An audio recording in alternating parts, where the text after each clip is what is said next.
بسم الله الرحمن الرحيم. تبارك الذي بيده الملك وهو على كل شيء قدير، الذي خلق الموت والحياة ليبلوكم أيكم أحسن عملا وهو العزيز الغفور، الذي خلق 7 سماوات طباقا ما ترى في خلق الرحمن من تفاوت فارجع البصر هل ترى من فطور ثم ارجع البصر كرتين ينقلب إليك البصر خاسئا وهو حسير، ولقد زينا السماء الدنيا بمصابيح وجعلناها رجوما للشياطين وأعتدنا لهم عذاب السعير، وللذين كفروا بربهم عذاب جهنم وبئس المصير،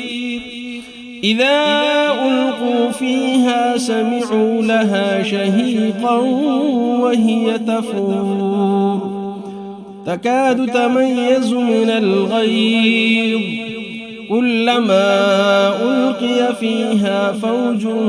سألهم خزنتها ألم يأتكم نذير، قالوا بلى قد جاءنا نذير فكذبنا وقلنا ما نزل الله من شيء إن أنتم إلا في ضلال كبير، وقالوا لو كنا نسمع أو نعقل ما كنا في أصحاب السعير، فاعترفوا بذنبهم فسحقا لأصحاب السعير، إن الذين يخشون ربهم بالغيب لهم مغفرة وأجر كبير، وأسروا قولكم أو اجهروا به إنه عليم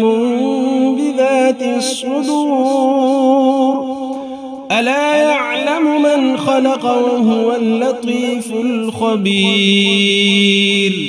والذي جعل لكم الأرض ذلولا فامشوا في مناكبها وكلوا من رزقه وإليه النشور، أأمنتم من في السماء أن يخسف بكم الأرض فإذا هي تمور، أم أمنتم من في السماء أن يرسل عليكم حاصبا فستعلمون كيف نذير، ولقد كذب الذين من قبلهم فكيف كان نكير، أولم يروا إلى الطير فوقهم صافات ويقبضن ما يمسكهن إلا الرحمن إنه بكل شيء بصير،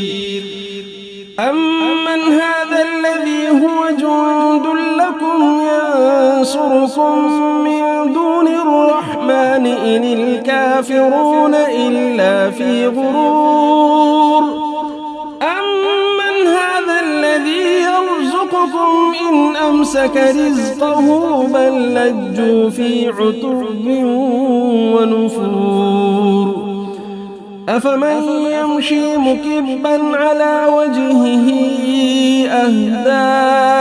أمن يمشي سويا على صراط مستقيم، قل هو الذي أنشأكم وجعل لكم السمع والأبصار والأفئدة قليلا ما تشكرون، قل هو الذي ذرأكم في الأرض وإليه تحشرون ويقولون متى هذا الوعد إن كنتم صادقين قل إنما العلم عند الله وإنما أنا نذير مبين فلما رأوه زلفة سيئت وجوه الذين كفروا وقيل هذا الذي كنتم به تدعون قل أرأيتم إن أهلكني الله ومن معي أو رحمنا فمن يجير الكافرين من عذاب أليم قل هو الرحمن آمنا به وعليه توكلنا فستعلمون من هو في ضلال مبين قل أرأيتم إن أصبح ماؤكم غورا فمن يأتي